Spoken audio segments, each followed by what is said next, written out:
જાગજો, ભગવાનને છેતરનાર કોઈ જન્મ્યો નથી, જન્મશે નહીં.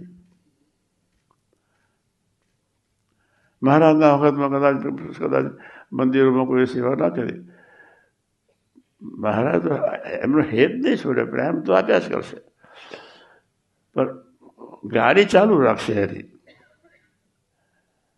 તમારે ભૂલ કોની યાત્રા ખરેખર કરવી છે?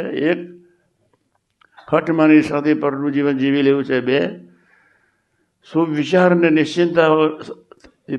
નિશ્ચિંતાવાળું જીવન ખરેખર જીવવું છે. ત્રણ, આત્મબુદ્ધિની પ્રીતિથી ખરેખર જીવન જીવવું છે. ચાર,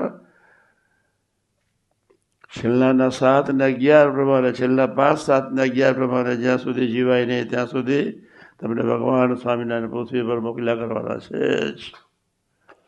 ફરીથી બોલું છું, છેલ્લાના 5 અઘરું વતના છે, છેલ્લાનું 7 દેહને દેહના સગા સંબંધી કરતા વિશેષ મારા રાખવા છું, વિશેષ. છેલ્લાનું 11 આત્મબુદ્ધિને પ્રીતિના વતના છે. આપણે અમૃત થયા છે એની પાછળની ભાવના એક જ છે, આપણો અંતિમ ગોલ છે આત્મબુદ્ધિની પ્રીતિ. અને જ્યાં સુધી આત્મબુદ્ધિની પ્રીતિથી ભક્તો સાથે નહીં જીવાય ત્યાં સુધી છેલ્લો જન્મ ન થાય. જે દિવસે આત્મબુદ્ધિની પ્રીતિથી જીવાશે તે દિવસે હઠમાં નિશા નીકળી જશે. અને જ્યાં સુધી હઠમાં નિશા છે ત્યાં સુધી તમારે પૃથ્વી પર આવવાનું છે. નક્કી કરી નાખો કોઈ પણ ભોગે, કોઈ પણ સંજોગોમાં. દેહને દેહના સગા સંબંધી કરતા વિશેષ વાળા ભગવાનને, ભગવાનના ભક્તને રાખવા ભગવાન સ્વામિનારાયણનું વતના છે. અક્ષર આપણું શરીર છે અને પરબ્રહ્મ એ શરીરમાં અંતર્યામી કર્મ ફળ પ્રદાતા સ્વરૂપે રહ્યા છે. આત્મા છે એમાં અક્ષર બ્રહ્મનું શરીર વ્યાપક છે. અક્ષર બ્રહ્મનું શું કાર્ય? આ લીલોતરીને લઈને, મીઠાશને લઈને, અનાજની મસાલામાં બધી મીઠાશ, અનંત પ્રકારના આઈસ્ક્રીમમાં મીઠાશ, જે વિવિધ પ્રકારની પ્રકૃતિના દર્શન કરી, બધું અક્ષર બ્રહ્મને લઈને છે. દરેક જીવમાં આબાના સામે આબો છે, એના આત્માને વિશે પણ અક્ષર બ્રહ્મ છે.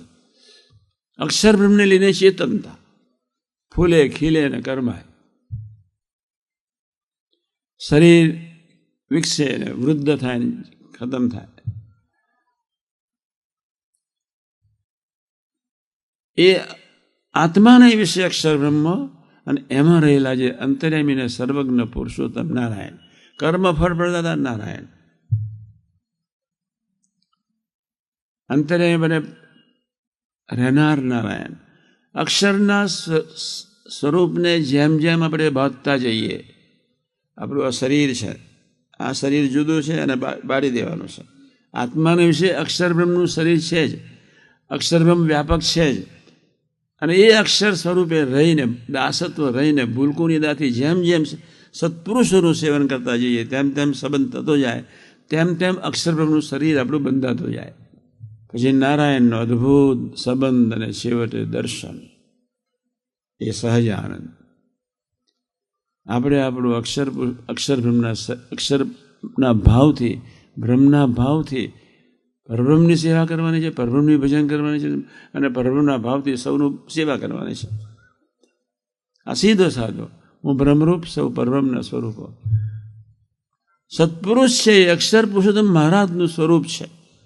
સંતમાં અક્ષરનું સ્વરૂપ છે, નારાયણ અખંડ રહ્યા છે 24 કલાક, એટલે અક્ષર પુરુષોત્તમ મહારાજનું સ્વરૂપ એટલે સંત. એવા અક્ષર પુરુષોત્તમના સ્વરૂપ સમાન જે સાધુ, એની સાથે જેમ જેમ સંબંધ વધારતો જઈએ તેમ તેમ આપણા હૃદયની વિશે આપણું શરીર બંધાતું જાય. આ એક સીધી વાત છે. અને એ અક્ષર બ્રહ્મનું શરીર બાંધવા માટે 2 ગુણ અનિવાર્ય છે: સ્વધર્મ અને સુહૃદ ભાવ.